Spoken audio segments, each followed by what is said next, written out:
Hello दोस्तों, कैसे हैं आप। आशा करती हूँ दोस्तों कि आप सब अच्छे ही होंगे। तो दोस्तों आज की इस वीडियो में आप सभी का स्वागत है। आज की इस वीडियो में हम पुष्प यानी फूल के बारे में महत्वपूर्ण जानकारी जानेंगे। तो दोस्तों ये वीडियो बेसिक से एडवांस तक समझेंगे। तो दोस्तों वीडियो को बिल्कुल भी स्किप मत कीजिए और पूरी वीडियो अवश्य देखिए। तो दोस्तों आइए जान लेते हैं।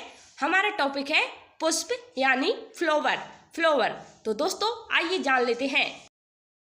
हमारा क्वेश्चन है, पुष्प का अध्ययन क्या कहलाता है। पुष्प का अध्ययन क्या कहलाता है। तो दोस्तों इसका सही जवाब हो जाएगा एंथोलॉजी। पुष्प का अध्ययन एंथोलॉजी कहलाता है। आइए दोस्तों अगले क्वेश्चन के बारे में जान लेते हैं। हमारा अगला क्वेश्चन है, पुष्प का कार्य क्या होता है। मतलब पुष्प का क्या काम होता है। सही जवाब फल का निर्माण करना। तो दोस्तों हमने सीखा कि पुष्प का कार्य क्या होता है। तो इसका सही जवाब फल का निर्माण करना। आइए दोस्तों अब हम पुष्प का डायग्राम देख लेते हैं। ये देखिए दोस्तों पुष्प का डायग्राम है।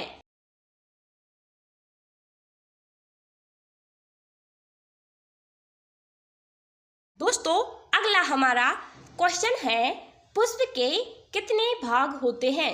पुष्प के कितने भाग होते हैं। तो दोस्तों इसका सही जवाब है पुष्प के 4 भाग होते हैं। पुष्प के 4 भाग होते हैं।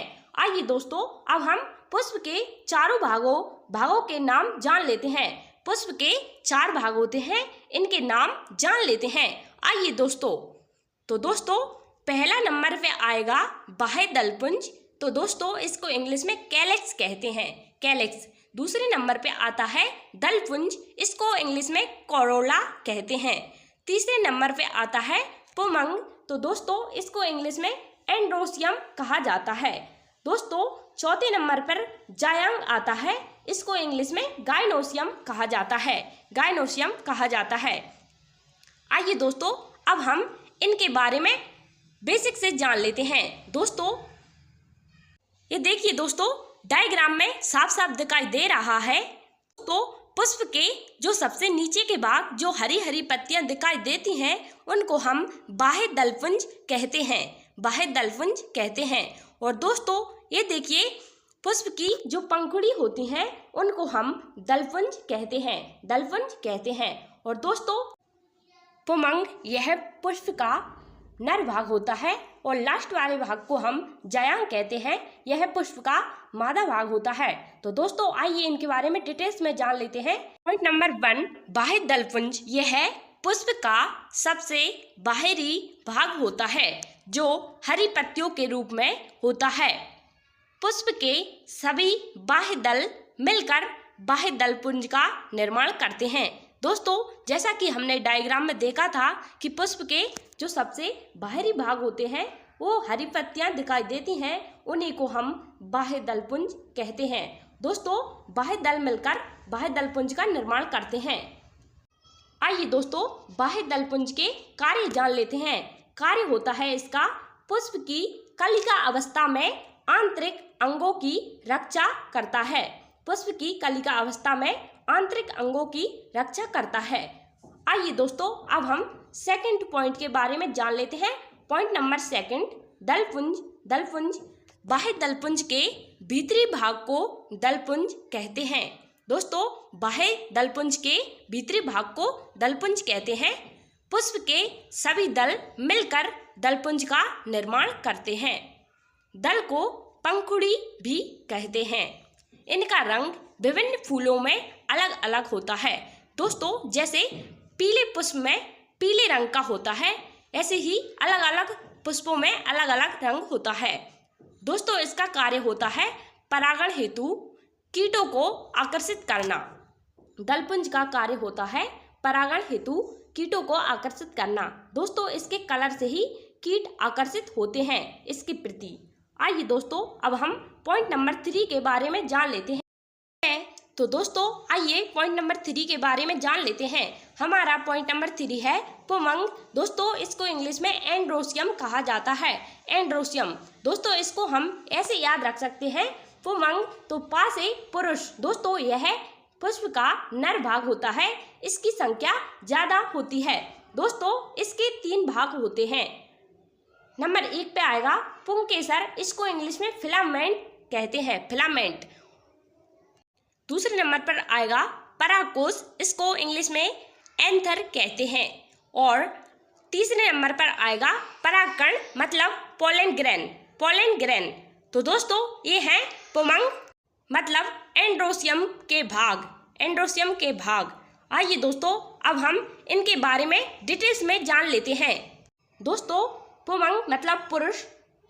तो दोस्तों एंड्रोसियम के 3 भाग होते हैं। दोस्तों इन तीनों भागों को आप याद कर लीजिए या फिर लिख लीजिए। दोस्तों इन्हीं से आपको आगे की चीज़ें समझ में आएंगी। तो दोस्तों पॉइंट नंबर 1 पे फिलामेंट, दूसरे पे एंथर और तीसरे नंबर पर पोलन ग्रेन। तो दोस्तों आइए अब हम इनके बारे में डिटेल्स में जान लेते हैं। इनके बारे में हम डिटेल्स में जान लेते हैं। दोस्तों ये देखिए, ये है नर भाग, पुष्प का नर भाग। दोस्तों ये देखिए सबसे ऊपरी साइड जो आपको डंडी जैसी संरचना दिखाई दे रही है उसको हम पुंकेसर कहते हैं। और दोस्तों ये देखिए बीच वाले गोल गोल दिखाई दे रहे हैं, इसको हम परागकोश कहते हैं। और ये गोल के बीच में जो कण भरे हैं उनको हम परागकण कहते हैं।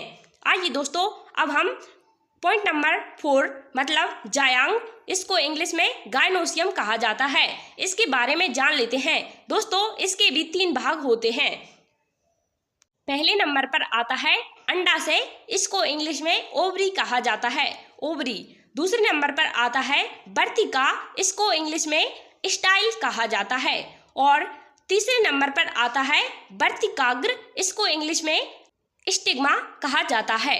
आइए दोस्तों अब हम जान लेते हैं इसके डायग्राम के बारे में। ये देखिए दोस्तों इसका डायग्राम है, यह है पुष्प का मादा भाग होता है।